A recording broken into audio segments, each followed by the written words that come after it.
Hello बच्चों। अब हम लोग इस वीडियो में प्रश्नावली 3.1 का क्वेश्चन नंबर 2 जो आपकी स्क्रीन पे दिख रहा है इसको हल करने की कोशिश करते हैं। इसमें दिया है कि अनुपातों A1/A2, B1/B2 और C1/C2 की तुलना कर ज्ञात कीजिए कि निम्नलिखित समीकरण युग्म द्वारा निरूपित रेखाएं एक बिंदु पर प्रतिच्छेद करती हैं, समांतर हैं या समपाती हैं। तो बच्चों, मैंने आपको पहली वीडियो में जब दो चर वाले रैखिक समीकरण युग्म के नाम से होगा उसमें आपको बताया है कि जब कोई भी ग्राफीय निरूपण हम करते हैं तो ग्राफीय निरूपण करते समय तीन स्थितियां होती हैं। पहली स्थिति ये होती है कि रेखाएं या तो एक दूसरे को प्रतिच्छेद करती हैं या तो ग्राफीय रेखाएं जो है समपाती होती हैं। समपाती का मतलब भी बताया मैंने, पिछली वीडियो उठा के देखिएगा। और या तो समांतर होती हैं। तीन स्थितियां होती हैं। अब इन तीनों स्थितियों को दर्शाने के लिए मैंने उसमें आपको पूरा बाकायदे से फार्मूला भी बताया है कि किस स्थिति में समपाती होंगी या प्रतिच्छेदी होंगी या समांतर होंगी। तो आइए हम प्रश्नों के माध्यम से इसको समझने की कोशिश करते हैं। जो नई बुक में प्रश्नावली 3.1 में दिया होगा और यही क्वेश्चन जो पुरानी बुक होगी उसमें क्वेश्चन नंबर प्रश्नावली 3.2 में दिया होगा।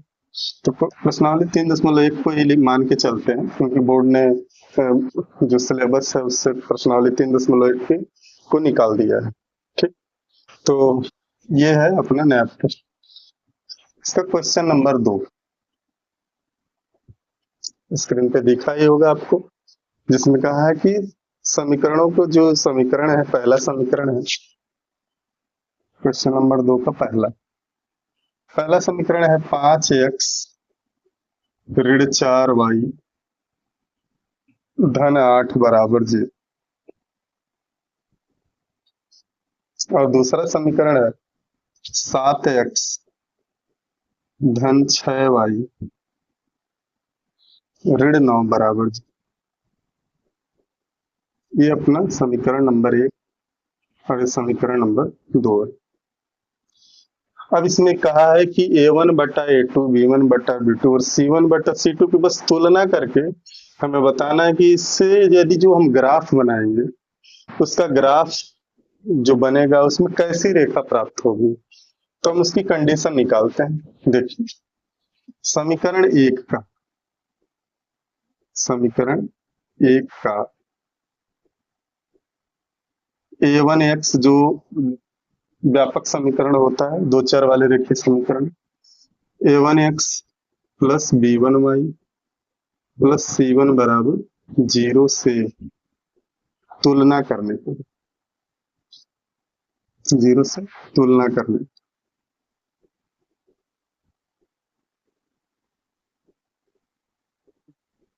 किसका तुलना करेंगे? समीकरण एक का A1x plus B1y plus C1 बराबर 0 से तुलना करें।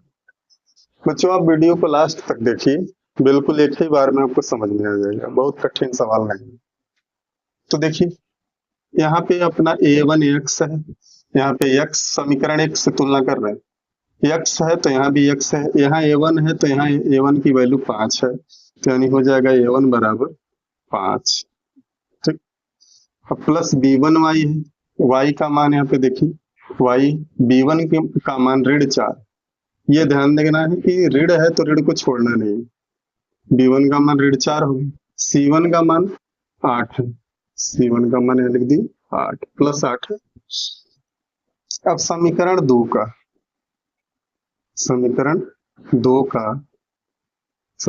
का किससे करेंगे? A2x plus B2y plus C2 बराबर 0 से तुलना करने पर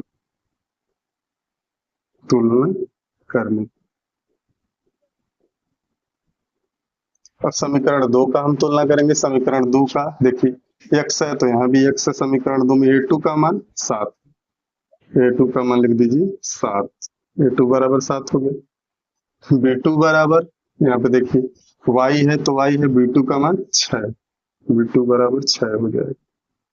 उसी तरह से C2 बराबर क्या हो जाएगा? -9। देखिए माइनस है तो यहाँ पे आप माइनस जरूर लिखिएगा, माइनस। ये तुलना हो गया। ठीक, अब हम जब तुलना कर लेते हैं तो देखते हैं A1 बटा A2 करते हैं, क्योंकि लिखा है सवाल में A1 बटा A2 करेंगे बराबर 5/7 आएगा। ध्यान से देखिए 5/7 आया। B1 बटा B2 करेंगे, B1 बटा B2 करेंगे तो आया -4/6, -4/6।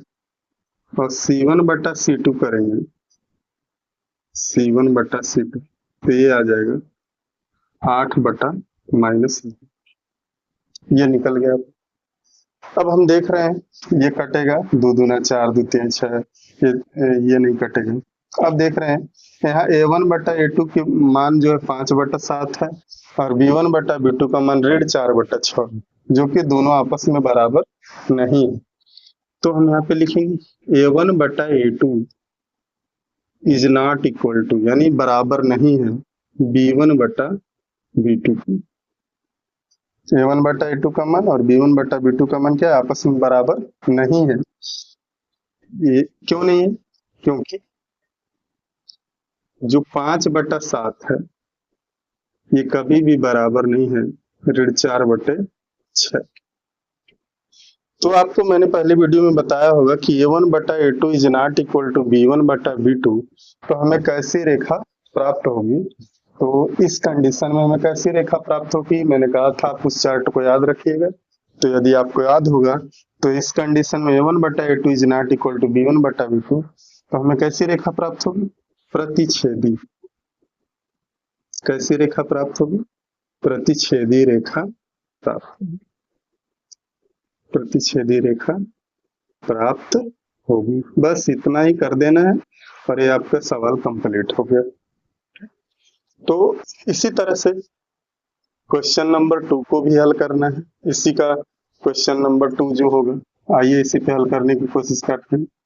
क्वेश्चन नंबर 2 में भी 9x, पहले क्वेश्चन में मैंने पूरा डिटेल में आपको बता दिया। अब देखिए शॉर्टकट में मैं समझाऊंगा और उसको ध्यान दीजिएगा। 9x प्लस 3y धन 12 बराबर 0। दूसरा समीकरण है 18x धन 6y और धन 24 बराबर 0। ठीक, इसमें भी इस प्रश्न को भी हल करते समय, क्योंकि इसी में का है सवाल, तो उसी तरह से समीकरण 1 का A1x B1y C1 बराबर 0 से तुलना करे पर ऐसे ही लिखेंगे यहाँ पे। तो आपको समझ में आ गया होगा। तो क्या करें, जब हम समीकरण 1 का A1x B1y प्लस C1 बराबर 0 से तुलना करेंगे, देखिए यहाँ पे भी आएगा A1 बराबर 9, B1 बराबर 3 और C1 बराबर क्या आ जाएगा 12। ठीक, अब समीकरण 2 का जब हम A2x plus B2y plus C2 बराबर 0 से तुलना करेंगे तो देखिए A2 बराबर आ जाएगा 18, B2 बराबर आ जाएगा 6 और C2 बराबर आ जाएगा 24। ये आप यहाँ भी लिखेंगे, मैंने बस आपको तरीका बताया कैसे लगाना है। ठीक, अब देखिए क्या करते हैं, जैसे हमने तुलना किया है, लिखा है दोनों जगहों पे, यहाँ भी तुलना करके मैंने लिख दिया। फिर इसके बाद नेक्स्ट नंबर इसका आता है, अब बटे के रूप में इसको लिखते हैं। A1 बटा A2 करेंगे 9/18, 9 एक कम 9, 9 दूना 18, देखिए 1/2 आ गया। ठीक, अब B1 बटा B2 करते हैं, B1 बटा B2 करेंगे, देखिए 3/6 हुआ। B1 का मान 3, B2 का मान 6, यहाँ भी 3 एक कम 3, 3 दूना 6 हुआ। देखिए यहाँ भी 1/2 आ गया।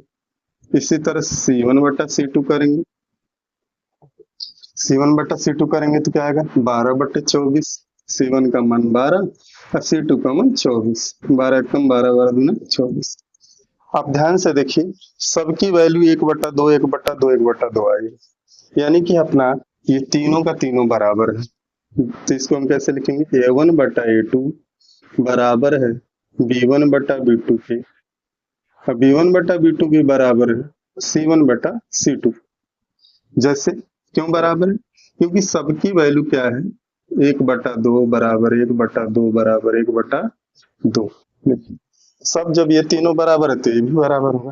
तो मैंने आपको पिछले वीडियो में बताया था कि A1/A2 B1/B2 और C1/C2 तीनों यदि बराबर हो, जब तीनों बराबर हो तो हम ग्राफी निरूपण, जब ग्राफ बनाएंगे तो हमें कैसी रेखा प्राप्त होगी, तो यहाँ पे लिख देंगे हम समपाती रेखा, समपाती रेखा प्राप्त,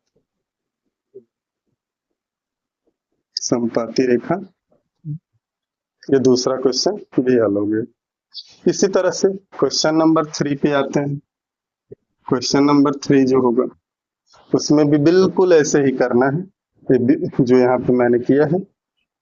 क्वेश्चन नंबर 3 का मैं थोड़ा सा और आगे बढ़ा देता हूँ, क्योंकि ये 2x माइनस वाई धन 9 बराबर 0, और ये पहला समीकरण हो जाए। दूसरा समीकरण है 6x ऋण 3y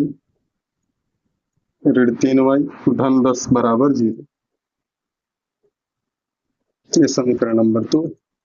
यहाँ भी आपको ऐसे ही लिखेंगे, समीकरण 1 का a1x plus b1y plus c1 बराबर 0 से तुलना करने पर समीकरण 1 का, तो a1 बराबर यहाँ क्या आएगा 2, b1 बराबर, देखिए यहाँ पे y दिया है, बहुत बच्चे यहाँ पे कंफ्यूज हो जाएंगे कि y का तो वो गुणांक ही नहीं है, तो गुणांक नहीं है तो एक माइनस 1 गुणांक होता है, ठीक। y की जगह पे कोई अंक नहीं है तो एक इसमें गुणांक के रूप में छुपा है और माइनस माइनस है, और c1 का मान हो जाएगा 9, ठीक। ये समीकरण 1 की तुलना करने पे होगा। समीकरण 2 का जब तुलना करेंगे a2x plus b2y plus c2 बराबर 0 से, तो यहाँ भी देखिए समीकरण 2 ये है, a2 बराबर हो जाएगा 3, b2 बराबर हो जाएगा, a2 बराबर 6 हो जाएगा, b2 बराबर -3 हो जाएगा, और c2 बराबर हो जाएगा 10।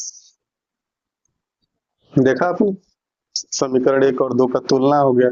फिर उसी तरह से जैसे मैंने इसको अभी निकाला था, क्या होगा, a1/a2 निकालेंगे, a1/a2 बराबर क्या हो जाएगा 2/6, कटेगा तो 2 एकम 2 2 3 6 हो गया, ठीक। अब नीचे लिख देता हूँ, जगह कम है। b1/b2 निकालेंगे, देखिए -1/-3 हो गया, माइनस से माइनस कट गया, 1/3 आ गया। c1/c2 जब निकालेंगे तो देखिए ये 9/10 हो गया, ये कटेगा नहीं, 3 से कटेगा 9 और 2 से कटेगा 10, इसलिए इसको मानना नहीं। अब यहाँ पे हम देख रहे हैं a1/a2 का मान 1/3, b1/b2 का मान भी 1/3, यानी a1/a2 और b1/b2 आपस में क्या है, बराबर है। तो यहाँ लिखेंगे a1/a2 बराबर है b1/b2 के। अब b1/b2 का मान चाहे a1/a2 का मान, ये देखिए 9/10 c1/c2 के बराबर नहीं है, तो बराबर नहीं है, यहाँ पे काट करते हैं। तो ये तीसरी स्थिति। पहली स्थिति में क्या था कि a1/a2 और b1/b2 बराबर था, देखिए तो प्रतिच्छेदी रेखा प्राप्त हुई। यहाँ पे a1/a2 b1/b2 और c1/c2 आपस तीनों बराबर है, तो हमें समपाती रेखा प्राप्त हुई। यहाँ पे कंडीशन ये है कि a1/a2 और b1/b2 बराबर है, लेकिन b1/b2 c1/c2 के बराबर नहीं है। तो यहाँ पे हमें ग्राफ बनाएंगे तो कैसी रेखा प्राप्त होगी, इसके लिए मैंने उस चार्ट में लिखवाया है कि समांतर रेखा प्राप्त, समांतर रेखा, बस यही, इसी तरह से आपको लगाना। तो बच्चों आप इसको ऐसे ही लगाएंगे जैसे मैंने पहला लगाया, मैंने बस आपको एक आइडिया बता दिया है और उत्तर भी आ गया है आपका अच्छे से। तीनों स्थितियां ये याद रखनी है आप कि a1/a2 is not equal to b1/b2, तो प्रतिच्छेदी रेखा प्राप्त होगी, तीनों बराबर होगा तो समपाती रेखा प्राप्त होगी, और b1/b2 और c1/c2 आपस में बराबर नहीं होगा तो समांतर रेखा प्राप्त होगी। कब, जब हम ग्राफ बनाएंगे। तो बच्चों आशा करता हूँ कि ये वीडियो आपको अच्छे लगा होगा, अच्छे से समझ में आया होगा। आप इसको 1-2 बार और दोहरा लीजिएगा, बिल्कुल आपका क्लियर हो जाएगा। तो अब प्रश्नावली 3.1 का अगली वीडियो में हम मिलेंगे क्वेश्चन नंबर 3 को लेकर के, ठीक। तो यदि वीडियो अच्छी लगी हो तो आप लाइक करें, शेयर करें, और कहीं भी कोई दिक्कत हो तो कमेंट जरूर करें, और मेरे चैनल को सब्सक्राइब करके बेल आइकन को प्रेस करना ना भूलें। मिलते हैं नेक्स्ट वीडियो में, तब तक के लिए जय हिंद,